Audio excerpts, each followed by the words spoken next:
பூஞ்சோலை மாணவர்கள் அனைவருக்கும் வணக்கம். இன்னைக்கு 6th குடிமையியல் லெசன்ல மக்களாட்சி பார்க்க போறோம்ப்பா. சரியா? முக்கியமான லெசன் மக்களாட்சி. இந்த லெசனை பத்தி நம்ம பார்த்துடலாம். ஃபர்ஸ்ட் பாருங்க என்ன கொடுத்திருக்காங்கன்னா ஒரு குறளோட ஆரம்பிச்சிருக்காங்க. குடித்தழீஇ கோலோச்சும் மன்னன் அடித்தழீஇ நிற்கும் உலகு அப்படின்னு சொல்லியிருக்காங்க. அதாவது குடிமக்களை அரவணைத்து ஆட்சி நடத்தும் சிறந்த ஆட்சியாளரின் அடிச்சுவட்டை நானிலமே போற்றி நிற்கும் அப்படின்னு சொல்லியிருக்காங்க. சரியாப்பா? இந்த குறளோட ஆரம்பிக்குது இந்த லெசன். சோ ஸ்டார்டிங் ஃபுல்லா நம்மளுக்கு கதை தான். என்ன சொல்லியிருப்பாங்க அப்படின்னா, ஃபர்ஸ்ட் வேட்டை சமூகமா இருந்திருப்பாங்க, அதுக்கப்புறம் பழங்குடியின அமைப்பா இருந்திருப்பாங்க, அதுக்கப்புறம் தனித்தனி குழுக்களா இருந்து அதுக்கு ஒரு தலைவர்கள் உருவாகியிருப்பாங்க. இப்படிதான் நம்மளோட தொடர்ச்சியா நம்மளோட பிரிவு உருவாயிட்டே வந்திருக்கு. சரியாப்பா? அதுக்கடுத்து மன்னராட்சி, தலைவர் ஆட்சியில இருந்து மன்னராட்சி தோன்றியிருக்கும். அதுக்கப்புறம் நம்ம இங்கிலாந்தோட ஆட்சி அதிகாரத்திற்கு கீழே நம்ம போயிருப்போம். இதைத்தான் சொல்லியிருப்பாங்க. இதுல எக்ஸாம் பாயிண்ட் ஆஃப் வியூல நம்ம பார்க்க வேண்டியது இந்த பாக்ஸ் தான். சரியா? அதாவது மக்களால் மக்களுக்காக மக்களே நடத்தும் மக்களாட்சி அப்படின்னு சொன்னது யாரு அப்படின்னா ஆப்ரஹாம் லிங்கன். சரியாப்பா? அமெரிக்கா நாட்டுக்காரர், அமெரிக்காவோட அதிபரா இருந்தவர். சரியா? அப்ப மக்களால் மக்களுக்கு, அதாவது மக்களால் மக்களுக்காக மக்களே நடத்தும் மக்களாட்சின்னு சொன்னவர் ஆப்ரஹாம் லிங்கன். அடுத்தது பாருங்கப்பா, குடிமக்கள் அதாவது தேர்தல் மூலியமா தங்களோட பிரதிநிதிகளை தேர்ந்தெடுக்கவும் அரசு அதிகாரத்துல நேரடியாக பங்கேற்கிறத தான் மக்களாட்சி அப்படின்னு சொல்றாங்க. சரியா? சரி, ரைட், ஓகே. இந்த பாக்ஸ் தான்ப்பா நம்மளுக்கு ரொம்ப ரொம்ப முக்கியம். மக்களாட்சியின் பிறப்பிடம் கிரேக்கம் ஆகும். சரியா? மக்களாட்சியோட பிறப்பிடம் எது அப்படின்னா கிரேக்கம். டெமோக்ரசி என்ற ஆங்கில சொல் டெமோஸ் மற்றும் கிரெட்டியா என்ற இரு சொல்லிலிருந்து பெறப்பட்டது. டெமோஸ் அப்படின்னா மக்கள், கிரேட்டியா அப்படின்னா அதிகாரம். அப்ப மக்கள் அதிகாரம் அப்படின்னு சொல்லுவாங்க. சரியாப்பா? மக்கள் அதிகாரம், அதுதான் என்ன அப்படின்னா டெமோக்ரசி அப்படின்னு சொல்லக்கூடிய வார்த்தை. சரியா? அதாவது கிரேக்க நாட்டுல இருந்து பெறப்பட்டது. ஆங்கில சொல் டெமோக்ரசி. சரியாப்பா? Right, okay. அடுத்தது பாருங்க, இதுல 2 மக்களாட்சி இருக்கு. அதாவது நேரடி மக்களாட்சி, இன்னொன்னு மறைமுக அல்லது பிரதிநிதித்துவ மக்களாட்சி அப்படின்னு சொல்றாங்க. இதுல பாருங்க, நேரடி மக்களாட்சிக்கு எடுத்துக்காட்டு என்ன அப்படின்னு பாத்தீங்கன்னா சுவிட்சர்லாந்துப்பா. சரியா? சுவிட்சர்லாந்து தான் நேரடி மக்களாட்சிக்கு எடுத்துக்காட்டா திகழ்து. சரியா? அதாவது இங்க அடுத்த பேஜ்ல நம்மளுக்கு கொடுத்திருப்பாங்க, தெளிவா தெரியும் நேரடி மக்களாட்சினா என்ன, மறைமுக மக்களாட்சினா என்ன அப்படின்னு சரியாப்பா? இங்க பாருங்க, இந்த கொடுத்திருக்காங்க பாத்தீங்களா பாக்ஸ். இந்த பாக்ஸ் தான் நம்மளுக்கு ரொம்ப ரொம்ப முக்கியமானது. சரியா? இங்க பாருங்க, அதாவது இது நேரடி மக்களாட்சி, இது மறைமுக மக்களாட்சி. சரியாப்பா? இப்ப நேரடி மக்களாட்சியில மக்கள் வாக்குகள் செலுத்துறாங்க. சட்டம் மற்றும் விதிகளை பேஸ் பண்ணி டைரக்டா ஒரு தலைவரை தேர்ந்தெடுக்கிறாங்க. சரியாப்பா? இதுதான் என்ன அப்படின்னா நேரடி மக்களாட்சி. இது எங்க பின்பற்றப்படுதுன்னா சுவிட்சர்லாந்து. இப்போ நம்ம மறைமுக மக்களாட்சி என்னப்பா, நம்ம வாக்குகள் செலுத்துறோம். யாருக்கு வாக்குகள் செலுத்துறோம்னா பிரதிநிதிகளுக்கு வாக்குகள் செலுத்துறோம். சரியாப்பா? எம்எல்ஏ இல்லாட்டி எம்பிக்கு வாக்குகள் செலுத்துறோம். அவங்க சட்டம் மற்றும் விதிகளை பேஸ் பண்ணி ஆட்சி நடத்துறாங்க. சரியா? இதுதான் என்ன அப்படின்னா மறைமுக மக்களாட்சி அல்லது பிரதிநிதித்துவ மக்களாட்சி. ரெண்டுமே ஒண்ணுதான். மறைமுக மக்களாட்சினாலும் ஒண்ணுதான், பிரதிநிதித்துவ மக்களாட்சினாலும் ஒண்ணுதான். சோ நேரடி மக்களாட்சிக்கு எடுத்துக்காட்டு சுவிட்சர்லாந்து, பிரதிநிதித்துவ மக்களாட்சிக்கு எடுத்துக்காட்டு என்ன அப்படின்னா இந்தியா, இங்கிலாந்து, அமெரிக்க ஐக்கிய நாடுகள். சரியாப்பா? அதே மாதிரி இந்த இது ரொம்ப ரொம்ப முக்கியமான ஒரு வேர்டு என்னன்னு பாத்தீங்கன்னா, மக்களாட்சி அமைப்புகளில் முடிவெடுக்கும் அதிகாரம் தலைவரிடம் குவிந்திருக்காது, மாறாக அவ்வதிகாரம் ஒரு குழுவிடம் தான் இருக்கும் அப்படின்னு சொல்றாங்க. சோ மக்களாட்சி அப்படின்னு நம்ம எடுத்துக்கிட்டோம் அப்படின்னா, இப்ப பாருங்களேன், அதாவது நம்ம இதுல முதலமைச்சர் இருக்காங்கப்பா. சரியா? முதலமைச்சர் இருக்காரு. சோ பார்க்க உங்களுக்கு எல்லா பவரும் முதலமைச்சர் கிட்ட இருக்கிற மாதிரி தெரியும். ஆனா ஆக்சுவலா எம்எல்ஏ குழுக்கள் கிட்டதான் எல்லா பவரும் இருக்கு. சரியா? எல்லா எம்எல்ஏவும் சேர்ந்துதான் ஒரு முதலமைச்சரை தேர்ந்தெடுக்கிறாங்க. அப்போ ஒரு குறிப்பிட்ட தலைவரோட கையில பவர் கிடையாது. அது ஒரு குழு கிட்டதான் இருக்கு. இப்போ நம்ம நினைச்சா, அதாவது மக்கள் நினைச்சா எம்எல்ஏவை மாத்தலாம்லப்பா. அடுத்தடுத்த எலெக்ஷன்ல பாத்தீங்கன்னா எம்எல்ஏவை நம்ம மாத்திக்கிட்டே இருப்போம். சரிங்களா? இல்ல ஒரே எம்எல்ஏ இருப்பாங்க, அது அவங்கவுங்க விருப்பம். சரியா? அப்போ ஆட்சி அதிகாரம் அப்படின்றது ஒரு தனி நபர்கிட்ட இல்லாம, அதாவது ஒரு தனி நபர்கிட்டயோ ஒரு தலைவர்கிட்டயோ இல்லாம ஒரு குழுக்கள் கிட்ட மட்டும்தான் இருக்கும். மக்களாட்சி அமைப்புல அப்படின்னு சொல்லிட்டு சொல்லியிருப்பாங்க. சரியா? Right, okay. இதுல நிறைய வதவதன் இருக்கும்பா. நம்மளுக்கு மெயினானது மட்டும் நம்ம பார்த்துக்குவோம். சரியா? எக்ஸாம் பாயிண்ட் ஆஃப் வியூல எது தேவையோ அதை மட்டும் பார்த்துக்கிறோம். அடுத்து பாருங்க, 2007ல ஐநா சபை செப்டம்பர் 15 உலக மக்களாட்சி தினமா அறிவிச்சது. நம்ம கொஸ்டின் பேப்பர்ல கேட்டிருந்தோம், ஓயாத அலைகள் கொஸ்டின் பேப்பர்ல. சோ 2007 ஐநா சபை செப்டம்பர் 15ஆம் நாள உலக மக்களாட்சி தினமா அறிவிச்சுச்சுப்பா. சோ இது முக்கியமானது. அதே மாதிரி கீழே பாருங்க, இது ரொம்ப முக்கியம். இந்திய அரசமைப்பு சட்டம் தான் உலகில் எழுதப்பட்ட அரசமைப்பு சட்டங்களிலேயே மிக பெரிய அரசியலமைப்பு. சரியா? இத டாக்டர் B.R. அம்பேத்கர் தான் வந்து எழுதியிருப்பாரு. சோ அரசமைப்பு சட்டத்தை உருவாக்கிய முதன்மை வடிவமைப்பாளரா யாரு கருதப்படுறாரு அப்படின்னா டாக்டர் பி அம்பேத்கர் தான். சரியா? ஆக்சுவலா அவரோட கமிட்டி, அவரோட தலைமைக்கு கீழே தான் வந்து பாத்தீங்க அப்படின்னா எல்லா அரசமைப்பு சட்டமும் இயற்றப்பட்டிருக்கும். சரியா? வரைவு குழுல மொத்தம் 7 பேர் இருந்திருப்பாங்கப்பா. நீங்க ஞாபகம் வச்சுக்கோங்க, 7 பேர் மொத்தம் வரைவு குழுல இருந்திருப்பாங்க, பிளஸ் ஒரு தலைவர். சரியா? அவர் தான் டாக்டர் அம்பேத்கர். நிறைய பேர் கேக்குறாங்க, சார் டவுட்டா இருக்கு சார், 7ஆ 8ஆ 9 பேரா அப்படின்னு சொல்லி கமெண்ட் பண்ணியிருந்தாங்க. 7 தான்ப்பா நம்மளுக்கு ஆன்சர். புக்லயும் அப்படிதான் கொடுத்திருப்பாங்க. சரியா? வரைவு குழுல எத்தனை பேர் இருந்தாங்கன்னா 7 பேரு. அதுக்கு தலைமை தாங்கினவர் ஒருத்தர். சரியா? தலைவர் ஒருத்தர், அவர் தான் அம்பேத்கர். சரியா? Right, okay. அடுத்தது பாருங்க,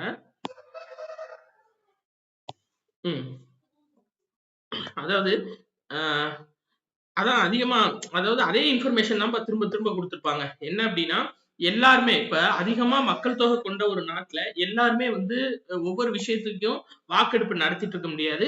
அதனால நேரடியாக பங்கேற்க இயலாது என்பதால் அதிகாரம் மக்களால் தேர்ந்தெடுக்கப்பட்ட பிரதிநிதித்துவ அரசுக்கு வழங்கப்படுகிறது. 18 வயசு நிறைவுற்ற யாருனாலும் வாக்கு செலுத்தலாம் அப்படின்னு சொல்லி சொல்லியிருப்பாங்க. சரியா?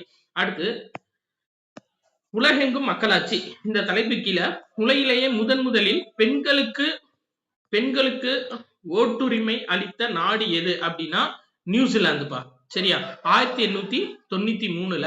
அதே மாதிரி யூகே, யுனைடெட் கிங்டம், எப்பன்னா 1918ல கொடுத்திருக்காங்க. அடுத்து அமெரிக்கா 1920ல பெண்களுக்கு வாக்கு செலுத்தும் உரிமை கொடுத்திருக்காங்கப்பா. ரொம்ப முக்கியமானது. அப்ப முதல்ல பெண்களுக்கு வாக்கு செலுத்தும் உரிமை கொடுத்த நாடு எது அப்படின்னா நியூசிலாந்து 1893வது வருஷம். அதுக்கடுத்து யுனைடெட் கிங்டம் 1918. அதுக்கடுத்து யுனைடெட் ஸ்டேட்ஸ் ஆஃப் அமெரிக்கா 1920. சரியா? அடுத்து இந்த பாருங்க, இந்திய குடிமக்களில் 79 பேர் தங்களின் மக்களாட்சி மீது நம்பிக்கை கொண்டுள்ளதாக புள்ளி விவரங்கள் தெரிவிக்கின்றன. இதன் காரணமாக உலக அளவிலான இப்பட்டியலில் இந்தியாவிற்கு முதலிடம் கிடைத்துள்ளது. இது ரொம்ப முக்கியமானது. சரியாப்பா? 79% மக்கள் நம்ம இந்தியால நம்ம மக்களாட்சி மேல நம்பிக்கை இருக்கு அப்படின்னு சொல்லிட்டு புள்ளி விவர அடிப்படையில சொல்றாங்கப்பா. சரியா? அதுதான் வந்து நான் ஏற்கனவே சொல்லுவேன், அதாவது நியூஸ் பேப்பர் நடக்கும் போதே சொல்லுவேன், உலக நாடுகள் எல்லாம் இந்தியாவை வியந்து பாக்குறதுக்கு ஒரு முக்கியமான ஒரு விஷயம் என்ன அப்படின்னா மக்களாட்சி தான். இப்படி 120 கோடி பேர் மக்கள் இருக்காங்க. அத்தனை பேர்த்துக்கிட்டையும் ஓட்டு செலுத்த வச்சு அந்த வாக்குகளை எண்ணி எப்படி சரிவர அந்த 120 கோடி மக்களும் வந்து மக்களாட்சிப்படி கொண்டு போயிட்டு இருக்காங்க அப்படின்றது இன்னும் எல்லா நாடுகளுமே மூக்கு மேல விரல வைக்கிற மாதிரி தான் இருக்கு. சரியா? இதுல நம்ம பெருமைப்படக்கூடிய விஷயம் தான் இந்தியா வச்சு. அடுத்து பாருங்க, இந்த பாக்ஸ்ல ஒரு சில இன்ஃபர்மேஷன் இருக்கும்பா. என்ன அப்படின்னா உலகின் பழமையான மக்களாட்சி நாடுகள் கொடுத்திருப்பாங்க. மக்களாட்சி நாடு, காலம், அமைவிடம், சிறப்பு கூறுகள் கொடுத்திருக்காங்க. இதுல நம்ம மெயினா பார்க்க வேண்டியது இங்கிலாந்துப்பா. 1215ல எழுதப்பட்ட மகாசாசனம் மேக்னா கர்ட்டா. சரியா? மேக்னா கர்ட்டா இது இங்கிலாந்து நாட்டை சேர்ந்ததான். சரியா? அதே மாதிரி மிக பழமையான மக்களாட்சிகளில் ஒன்று அமெரிக்க ஐக்கிய நாடுகள்னு கொடுத்திருப்பாங்க. இதுல நம்ம இங்க ஒண்ணு இருக்கும், அதாவது கிரேக்கம். சரியாப்பா? அரசியல் தத்துவத்தின் அடித்தளத்தை அமைச்சது யாரு அப்படின்னா கிரேக்கம் தான். இது ரொம்ப முக்கியமானது. அடுத்து ரோமானிய பேரரசு உலக வளர்ச்சியின் நாகரிக வளர்ச்சியின் உலகளாவிய விரிவாக்கம் அப்படின்னு சொல்லியிருப்பாங்க. இது ரெண்டும் பார்த்து வச்சுக்கோங்க. கிரேக்கம் அப்படின்றது அரசியல் தத்துவத்தின் அடித்தளம், ரோமானிய பேரரசு அப்படின்றது நாகரிக வளர்ச்சியின் உலகளாவிய விரிவாக்கம். சரியா? அடுத்தது பாருங்க, புக் பேக் பார்த்துலாம். ஆதி மனிதன் டேஷ் பகுதியில் குடியேறி விவசாயம் செய்ய துவங்கினார் அப்படின்னா ஆற்றோரம். அடுத்து மக்களாட்சியின் பிறப்பிடம் எதுனா கிரேக்கம். உலக மக்களாட்சி தினம் டேஷ் எந்த நாள் அப்படின்னு சொல்லி கேட்டிருக்காங்க. செப்டம்பர் 15, 2007ல இருந்து ஐநா சபை கொண்டாடிட்டு வருது. அடுத்து நேரடி மக்களாட்சியில் வாக்களிப்பவர்கள் யார்ப்பா? வாக்காளர்கள். சரியா? இவ்வளவுதான் எக்ஸாம் பாயிண்ட் ஆஃப் வியூல இந்த லெசன்ல. அடுத்த லெசன் பார்ப்போம். அடுத்த லெசன் வந்து உள்ளாட்சி அமைப்பும் ஊரகமும் நகர்ப்புறமும்பா. இந்த லெசன் தான்ப்பா இருக்கிறதுலே ரொம்ப ரொம்ப முக்கியமான லெசன் நம்ம பார்க்க வேண்டியது.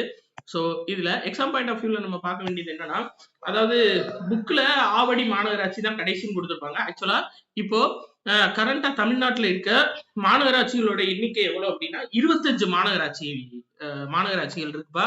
சோ கடைசியா 2024ல நாமக்கல், திருவண்ணாமலை, புதுக்கோட்டை, காரைக்குடி இந்த நாலு பகுதியையும் நகராட்சியையும் மாநகராட்சியா தரம் உயர்த்திருக்காங்க. அப்போ கரண்டா இப்போ தமிழ்நாட்டுல இருக்கக்கூடிய மாநகராட்சிகளோட எண்ணிக்கை எவ்வளவு அப்படின்னு சொல்லி பாத்தீங்கன்னா 25 மாநகராட்சிகள்.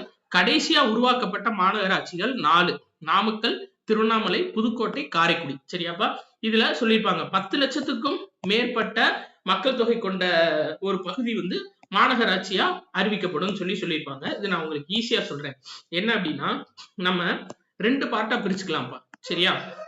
அதாவது ஊரக பகுதி ஒண்ணு, ஊரகம், நகர்ப்புறம். சரியாப்பா? நகர்ப்புறம் இப்படி பிரிச்சிருவோம். இதுல சிம்பிளா நம்ம ஞாபகம் வச்சுக்கலாம். அதாவது ஊரக பகுதியில ஃபர்ஸ்ட் வர்றது கிராமம், அதாவது வருவாய் கிராமம்னு சொல்லுவாங்க. சரியாப்பா? கிராமம். ஊராட்சி ஒன்றியம்,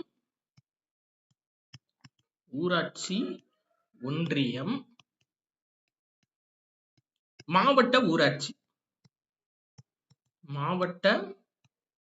ஊராட்சி. சரியாப்பா? இப்படி பிரிச்சுக்கணும். இப்போ நகர்ப்புறம் அப்படின்னு சொல்லி எடுத்துக்கிட்டான்னு வச்சுக்கோங்களேன். இது எப்படிப்பா பிரிக்கலாம்? பேரூராட்சி, நகராட்சி, மாநகராட்சி. சரியா? சரி, ரைட். இப்போ இந்த மக்கள் தொகையை ஈஸியா ஞாபகம் வச்சுக்கலாம்ப்பா. 5ஆம் நம்பர் ஃபுல்லா வந்துச்சு அப்படின்னா அது ஊரக பகுதி. 5ஆம் நம்பர் வந்துச்சுன்னா ஊரக பகுதி. 10ஆம் நம்பர் வந்துச்சு அப்படின்னா அது ஃபுல்லா நகர்ப்புறம். சரியாப்பா? இப்ப பாருங்க, ஒரு கிராமம் அப்படின்னா எவ்வளவு பேர் இருக்கணும் அப்படின்னா 500 பேர். அதுவே ஊராட்சி ஒன்றியம் அப்படின்னா 5000 பேர் குறைஞ்சபட்சம்.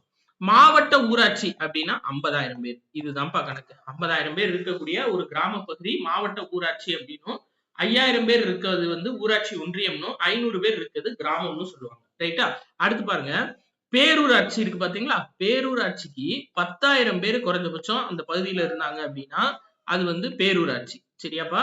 நகராட்சி அப்படின்னு எடுத்துக்கிட்டீங்கன்னா 1 லட்சம் பேர், 1 லட்சத்துக்கும் மேற்பட்ட மக்கள் தொகை கொண்ட பகுதி நகராட்சி.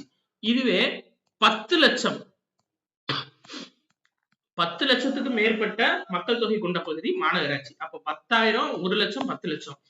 5ன்னு வந்துச்சுன்னா அது ஃபுல்லா ஊரகத்துக்கு, 10ன்னு வந்துச்சுன்னா அது ஃபுல்லா நகர்ப்புறத்துக்கு. இதுதான் கணக்கு. சரியாப்பா? இதுல இது ரெண்டுக்கும் வந்து பாத்தீங்கன்னா மாவட்ட ஆட்சியர் தான் வந்து இதுக்கு தலைமை தாங்குவாரு. இதுவே கிராமம் இதுக்கு வந்துட்டு கலெக்டர் இருப்பார்ப்பா. இந்த ஊராட்சி ஒன்றியம் இருக்கு பாத்தீங்களா, இதுக்கு வந்து BDO, பிளாக் டெவலப்மெண்ட் ஆபீசர் அப்படின்னு சொல்லிட்டு சொல்லுவாங்க. இவர் தான் வந்து பாத்தீங்கன்னா இந்த கணக்கு வழக்கு எல்லாத்தையும் பாக்குறது. இதுவே பேரூராட்சிக்கு வந்து யார் சொல்லுவாங்கன்னா செயல் அலுவலர். சரியாப்பா? செயல் அலுவலர். இவர் தான் அரசு சார்பா நியமிக்கப்பட்டவர். நகராட்சிக்கு வந்து நகராட்சி ஆணையாளர், குரூப் 2 ரேங்க்ல உள்ள போறவங்க, முனிசிபாலிட்டி கமிஷனர் சொல்லுவாங்க. மாநகராட்சிக்கு மாநகராட்சி ஆணையாளர், IAS ரேங்க்ல இருக்கிறவர். சரியாப்பா? இதுதான் இதோட பேசிக். இதுதான் அப்படியே உள்ள கொடுத்திருப்பாங்க. இப்ப நான் சொன்ன மேட்ரு அப்படியே உள்ள இருக்கும். சாரிப்பா. இது பாருங்க, 1688 உருவாக்கப்பட்ட சென்னை மாநகராட்சினா இந்தியாவின் மிக பழமையான உள்ளாட்சி அமைப்பு அப்படின்னு சொல்லிட்டு சொல்றாங்கப்பா. சரியா? அப்ப இந்தியாவோட மிக பழமையான உள்ளாட்சி அமைப்பு எது அப்படின்னா சென்னை மாநகராட்சி, 1688ஆம் ஆண்டு. அடுத்து உள்ள இன்ஃபர்மேஷன் என்ன கொடுத்திருப்பாங்கன்னா, நான் சொன்னதான் நான் உங்களுக்கு இப்ப நடத்தினேன் பாத்தீங்களா, அதுதான் உள்ள கொடுத்திருப்பாங்க. நகராட்சி, பேரூராட்சி, கிராமப்புறத்தை வந்து ஊராட்சி, ஊராட்சி ஒன்றியம், மாவட்ட ஊராட்சின்னு பிரிக்கிறாங்க. சரியா? இந்த வந்துருச்சு பாத்தீங்களா? மாநகராட்சிக்கு அடுத்த நிலையில் 1 லட்சத்துக்கும் அதிகமான மக்கள் தொகை கொண்டது அது வந்து நகராட்சின்னு சொல்லப்படும். நான் சொன்னதான் உள்ள இருக்கும். அடுத்து தமிழ்நாட்டில் முதலில் உருவாக்கப்பட்ட நகராட்சி எது அப்படின்னா வாலாஜாபேட்டை நகராட்சிப்பா. ரொம்ப முக்கியமானது. சரியா? எங்கன்னா வேலூர் மாவட்டத்துல இருக்கு. அதே மாதிரி நகராட்சிகள் அதிகமாக உள்ள மாவட்டம் எது அப்படின்னா காஞ்சிபுரம் மாவட்டம். இருக்கிறதுலே மிக பழமையான உள்ளாட்சினா 1688 சென்னை மாநகராட்சி. இந்த பார்த்தோம்ல, மேல பார்த்தோம்லப்பா, சென்னை மாநகராட்சி. அடுத்து தமிழ்நாட்டில் முதலில் உருவாக்கப்பட்ட நகராட்சி வாலாஜாபேட்டை. நகராட்சிகள் அதிகமாக உள்ள மாவட்டம் காஞ்சிபுரம். சரியா, இது 3 முக்கியமான இன்ஃபர்மேஷன் பா.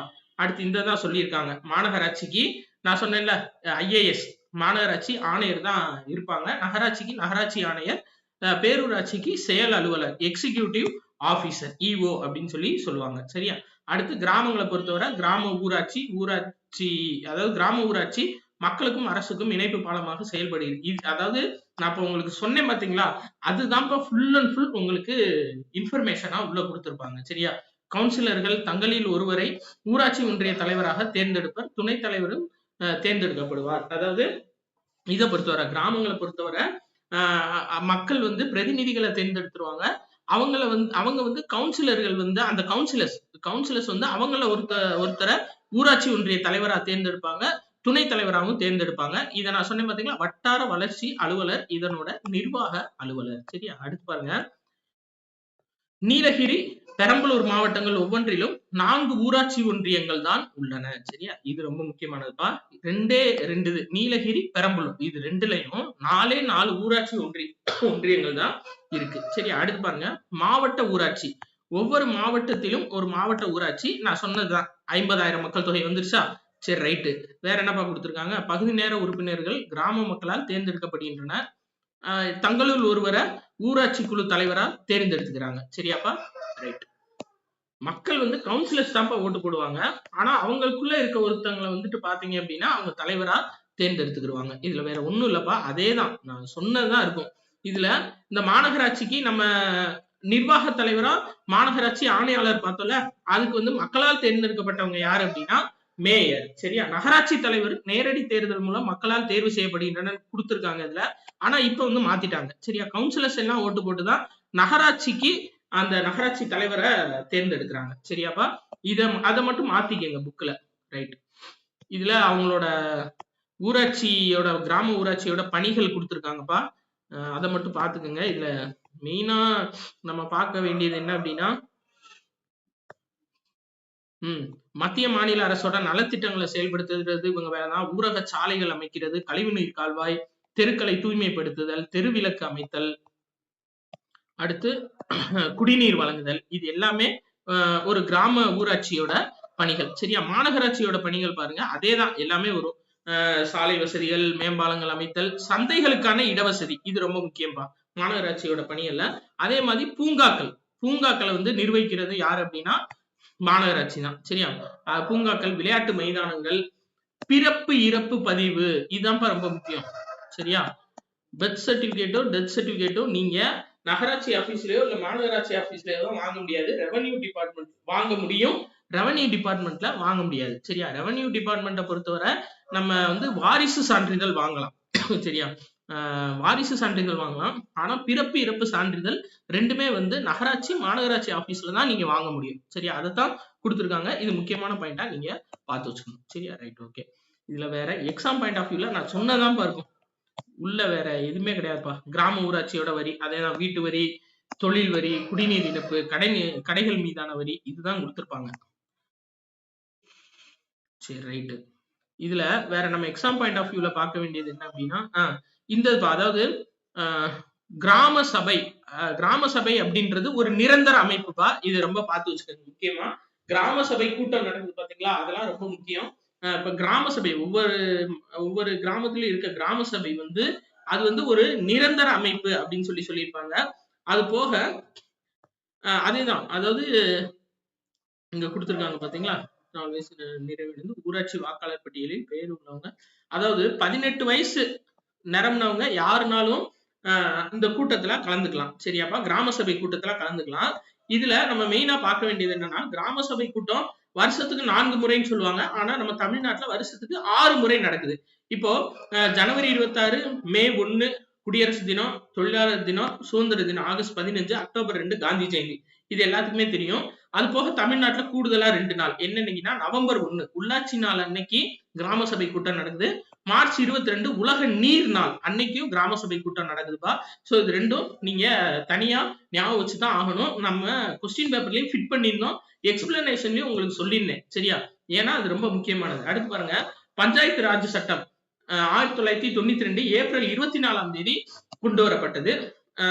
இப்படியான ஒரு அமைப்பு வேண்டும் என்று இதற்கு பெயர் வைத்தவர் யாருன்னா மகாத்மா காந்தி. சரியா? தேசிய ஊராட்சி தினம் ஏப்ரல் 24. அப்படியே ஃபேக்ட் தான்ப்பா, இது அப்படியே மனப்பாடம் பண்ணிக்கோங்க. சரியா? தேசிய ஊராட்சி தினம் எப்ப அப்படின்னா ஏப்ரல் 24. அதே மாதிரி நவம்பர் 1 என்னப்பா பார்த்தோம், நவம்பர் 1 உள்ளாட்சி நாள். சரியா? அதே மாதிரி ஏப்ரல் 24 வந்து தேசிய ஊராட்சி தினம். இது ரெண்டும் முக்கியம். Right, okay.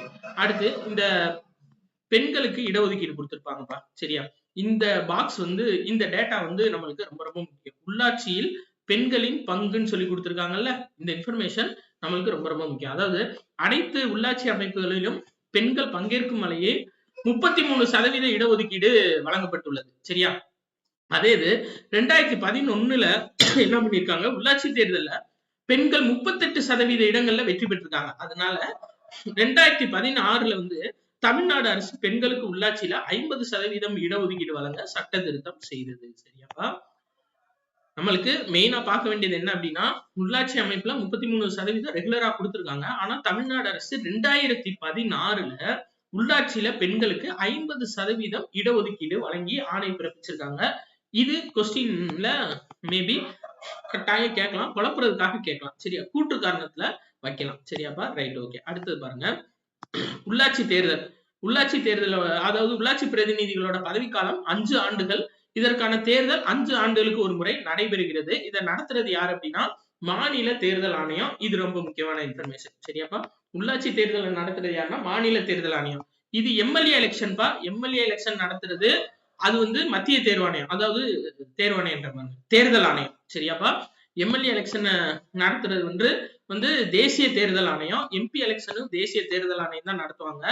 ஆனா உள்ளாட்சி அமைப்பு மட்டும் வந்து பாத்தீங்க அப்படின்னா மாநில தேர்தல் ஆணையம் தான் நடத்துறாங்க. இப்போ ரீசெண்டா மாநில தேர்தல் ஆணையத்தோட தலைவர் யாரு அப்படின்னா அர்ச்சனா பட்நாயக் 2025. சரியாப்பா? அர்ச்சனா பட்நாயக் அவங்க பேரு, அர்ச்சனா பட்நாயக். அதாவது இன்னொன்னு இவங்களோட சிறப்பம்சம் என்ன அப்படின்னு சொல்லி பாத்தீங்கன்னா தமிழ்நாட்டுல நியமிக்கப்பட்ட முதல் தலைமை தேர்தல் அதிகாரி. சரியாப்பா? மாநில தேர்தல் ஆணையத்தோட முதல் தலைமை தேர்தல் முதல் பெண் தலைமை தேர்தல் அதிகாரி யாரு அப்படின்னா அர்ச்சனா பட்நாயக் 2025. சரியா? அடுத்தது பாருங்க, இது வந்து சேஞ்சஸ் ஆயிட்டே இருக்கும்பா. நம்மளுக்கு ஊராட்சி, மாவட்ட ஊராட்சி, மாநகராட்சி இதெல்லாம் சேஞ்சஸ் ஆயிட்டே இருக்கும். நம்ம இதுல எக்ஸாம் பாயிண்ட் ஆஃப் வியூல பார்க்க வேண்டியது இப்ப கரண்டா இருக்க மாநகராட்சிகளோட எண்ணிக்கை 25. இதை மட்டும் ஞாபகம் வச்சுக்கோங்க. சரியா? Right, okay. அடுத்தது புக் பேக் பார்த்துடலாமா? ரைட்டுப்பா. பல கிராம ஊராட்சிகள் ஒன்றிணைந்து டேஷ் அமைக்கப்பட்டுள்ளது அப்படின்னா ஊராட்சி ஒன்றியம். தேசிய ஊராட்சி தினம் ஏப்ரல் 24. அடுத்து இந்தியாவின் மிக பழமையான உள்ளாட்சி அமைப்பாக அமைக்கப்பட்ட நகரம் எது அப்படின்னா சென்னை. மாநகராட்சியின் தலைவர் டேஷ் என அழைக்கப்படுகிறார், மேயர் என அழைக்கப்படுகிறார். சரியா? Right, okay. இதுல நம்ம கடைசியா இந்த பொருளியல் சார்ந்து ஒரே ஒரு லெசன் மட்டும் பார்த்துருவோம்ப்பா.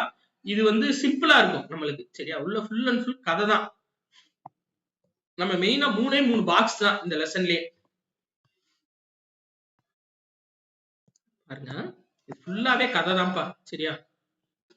இந்த இது மட்டும் பாத்துக்கங்க. அதாவது நுகர்வு பண்டங்கள் அப்படின்னா என்னன்னா நம்மளுடைய அன்றாட தேவையை பூர்த்தி செய்ய மக்கள் அங்காடியிலிருந்து வாங்கி பயன்படுத்தும் பொருட்கள் நுகர்வு பண்டங்கள் என அழைக்கப்படுகின்றன. அரிசி, துணி, மிதிவண்டிகள் எல்லாமே. சரியாப்பா? அன்றாட தேவையை பூர்த்தி செய்ய மக்கள் அங்காடியிலிருந்து வாங்கக்கூடியது என்ன அப்படின்னா நுகர்வு பண்டம் அப்படின்னு சொல்லிட்டு சொல்றாங்க. சரியாப்பா? வேற இந்த புக்கு, இந்த பாக்ஸ் ரொம்ப முக்கியம்பா. திருக்குறள் கொடுத்திருக்காங்க பாத்தீங்களா? அளவறிந்து வாழாதான் வாழ்க்கை இல போல இல்ல உள்ளது போல, அதத்தான் உல போல இல்லாகி தோன்ற கெடும். அதாவது நம்மளுக்கு வரவு எவ்வளவு இருக்கோ அந்த வரவுக்கு தகுந்து செலவு செய்ய தெரிஞ்சிருக்கணும். அதை தாண்டி நம்ம செலவு செஞ்சோம் அப்படின்னா நம்மளோட வாழ்க்கை வந்து இருக்கிற மாதிரி இருக்கும், ஆனா கடைசியில ஒண்ணுமே இல்லாம காணாம போயிடும் அப்படின்னு சொல்லிட்டு திருவள்ளுவர் சொல்லியிருக்காரு. அதான் அளவறிந்து வாழாதான் வாழ்க்கை உளபோல இல்லாகி தோன்ற கெடும் அப்படின்னு சொல்லிட்டு சொல்லியிருப்பாரு. சரியா? அடுத்து பாருங்க, நம்ம எக்ஸாம் பாயிண்ட் ஆஃப் வியூல படிச்சா போதும்பா, என்ன புக்க ஒரு வாட்டி ஓட்டிக்கிட்டு இருக்காருன்னு நினைச்சிட்டு இருக்காதீங்க. நம்மளுக்கு எக்ஸாமுக்கு எது தேவையோ அது மட்டும் போதும். சரியா? இந்த இது பாருங்க, முதல் நிலை தொழில். முதல் நிலை தொழிலா? சரி, ரைட். இதுல உணவு தேவைக்கு, அதாவது ஃபர்ஸ்ட் உணவு தேவைக்கும் தொழில் உற்பத்திக்கும் மூலப்பொருட்களை உற்பத்தி செய்வது முதல் நிலை தொழில் எனப்படும். எக்ஸாம்பிள் பாருங்க, வேளாண்மை, கால்நடை வளர்த்தல், மீன்பிடித்தல், சுரங்க தொழில், கனிகள், கொட்டைகள், தேன், மூலிகை, ரப்பர், இது எல்லாமே வெட்டுறது. சரியாப்பா? அப்ப உணவு தேவைக்கும் தொழில் உற்பத்திக்கும் முதன்மையான மூலப்பொருட்களை வந்து உற்பத்தி செய்யறது முதல் நிலை தொழில். சரியா? அடுத்து பாருங்க, இரண்டாம் நிலை தொழில் பாக்ஸ்ல கொடுத்திருப்பாங்க. இது ஃபுல்லா கதைப்பா. உள்ள வந்து வேளாண்மை செஞ்சோம், அப்புறம் நீர்நிலைகள் பக்கத்துல குடியேறணும், அதுதான் கொடுத்திருப்பாங்க. இதுல நம்ம எக்ஸாம் பாயிண்ட் ஆஃப் வியூல இதுதான் இரண்டாம் நிலை தொழில். அதாவது முதல் நிலை தொழில் மூலம் சேகரிச்சு அந்த மூலப்பொருள்ல இருந்து புதுசா ஒரு ப்ராடக்ட் உருவாக்குனாங்க அப்படின்னா அதுதான் இரண்டாம் நிலை தொழில். சரியாப்பா? உற்பத்திக்கு தேவையான மூலப்பொருட்கள், மூலதன முறைமை ஆகியவற்றின் அடிப்படையில் தொழில்கள் வகைப்படுத்தப்படுகின்றன. சரியாப்பா? என்னென்ன மூலதனத்தை யூஸ் பண்ணி ப்ராடக்ட்ஸ் வந்து அடுத்த, அதாவது ஃபர்ஸ்ட் முதலாம் நிலை தொழில்ல என்னென்ன இருக்கோ அதை வச்சு அடுத்த கட்ட ப்ராடக்ட்ஸ் தயாரிக்கிறது தான் இரண்டாம் நிலை தொழில். சரியாப்பா? Right, okay. இதுல பாருங்க, வேளாண் அடிப்படையிலான தொழிற்சாலைகள். இது 4 பார்த்து வச்சுக்கோங்கப்பா. இப்ப நான் நடத்துறது டிஎன்பிஎஸ்சிக்குன்னு மட்டும் கிடையாது. இது வந்து பிசி கொஸ்டின்ல கேட்க வாய்ப்பு இருக்கு. போலீஸ் கான்ஸ்டபிள்ல இது கேட்க வாய்ப்பு இருக்கு. ஏன்னா அவங்க இந்த மாதிரி சிம்பிளா பாக்ஸ்குள்ள இருக்கிறத தான் பொறுத்துகளை வச்சுட்டு போயிடுறாங்க. இல்லாட்டி சரியானது எது தவறானது எதுன்னு வச்சுட்டு போயிடுறாங்க. அப்ப இந்த பாக்ஸ் வந்து நம்மளுக்கு ரொம்ப ரொம்ப முக்கியம். ஃபர்ஸ்ட் பாருங்க, வேளாண் அடிப்படையிலான தொழிற்சாலைகள். சரியா? பருத்தி, சர்க்கரை, உணவு பதப்படுத்துதல். இந்த பருத்தி வந்து கச்சா பட்டு உற்பத்தின்னு சொல்லுவாங்க, கச்சா பருத்தி உற்பத்தின்னு சொல்லுவாங்கப்பா. கச்சா பருத்தி உற்பத்தி அது வந்து முதல் நிலை. சரியாப்பா? கச்சா பத்தி அதாவது பருத்தி உற்பத்தி அப்படின்னா அது முதல் நிலை தொழில். இதுவே தொழிற்சாலைகள் பருத்தி வந்துச்சு அப்படின்னா, தொழிற்சாலையை பேஸ் பண்ணி வந்துச்சுன்னா அது இரண்டாம் நிலை தொழில். அடுத்து காடு சார்ந்த தொழிற்சாலைகள் பாருங்க, காகித தொழில், மரச்சாமான், கட்டுமான பொருட்கள். அடுத்து கனிம தொழிற்சாலைகள் பாருங்க, சிமெண்ட், இரும்பு, அலுமினியம். அடுத்து கடல்சார் தொழிற்சாலைகள் பாருங்க, கடல் உணவு பதப்படுத்துதல். இதெல்லாம் இரண்டாம் நிலை தொழிலுக்கு உரியது. அடுத்து பாருங்க, மூன்றாம் நிலை தொழில்கள். சரியாப்பா? இப்போ நம்ம மேல 2 இது பார்த்தோம்ல, அந்த 2 இதுக்கும் யூஸ்ஃபுல்லா இருக்கிற துறை தான் வந்து பாத்தீங்கன்னா மூன்றாம் நிலை துறை. இதை சேவை துறைன்னு சொல்லுவாங்க. சரியாப்பா? இப்ப ஒரு ப்ராடக்ட் வந்து நம்ம இப்ப தக்காளி தயார் பண்றோம். சரி, தக்காளி விளைவிக்கிறோம். தக்காளியை பிடுங்கி அதை வந்து நம்ம ஒரு வண்டியில போட்டு தானே சந்தைக்கு ஏத்தி விடுவோம். அப்ப அந்த வண்டி அது ஏத்திட்டு போறது, அந்த சந்தை, இது எல்லாமே எதுல வந்துரும் அப்படின்னா மூன்றாம் நிலை தொழில வந்துரும். இதுல பாருங்க, போக்குவரத்து, சாலை, ரயில், கடல், ஆகாய போக்குவரத்துகள். சரியா? அடுத்து தொலைத்தொடர்பு, அஞ்சல், தொலைபேசி, தகவல் தொழில்நுட்பம், வர்த்தகம், பொருட்களை கொள்முதல் செய்தல், விற்பனை செய்தல், நம்ம சொன்னோம்ல சந்தை. அடுத்து வங்கி, பணப்பரிமாற்றம், வங்கி சேவைகள். இதெல்லாம் வந்து பாத்தீங்க அப்படின்னா நம்மளுக்கு மூன்றாம் நிலை தொழில வந்துடும். சரியாப்பா? Right, okay. இதுல அவ்வளவுதான்ப்பா. நம்மளுக்கு எக்ஸாம் பாயிண்ட் ஆஃப் வியூல இவ்வளவுதான். சோ 3 லெசன் வந்து இந்த ஒரு வீடியோல நம்ம கவர் பண்ணிட்டோம். அப்ப நம்ம 6th பொறுத்தவரை நம்ம பாலிட்டியும் பிளஸ் எக்கனாமிக்ஸ் அந்த லெசன். சரியாப்பா? அவ்வளவுதான், கம்ப்ளீட் பண்ணியாச்சு. அடுத்து வந்து நம்ம தொடர்ச்சியா அடுத்தடுத்த லெசன்ஸ் வந்து 6th பார்ப்போம். ஃபர்ஸ்ட் வந்து பாலிட்டி, எக்கனாமியும் எல்லாத்துலயும் cover பண்ணிடுவோம்ப்பா. 8th, 6th, 7th, 8th cover பண்ணிடுவோம். அடுத்து 7th கிளாஸ்ல பாலிட்டி, எக்கனாமியும் நம்ம பார்த்துருவோம். பிடிச்சிருந்துச்சு, இந்த வீடியோ பிடிச்சிருந்துச்சு அப்படின்னா கண்டிப்பா உங்க ஃப்ரெண்ட்ஸ் எல்லாத்துக்கும் ஷேர் பண்ணுங்கப்பா. நன்றி.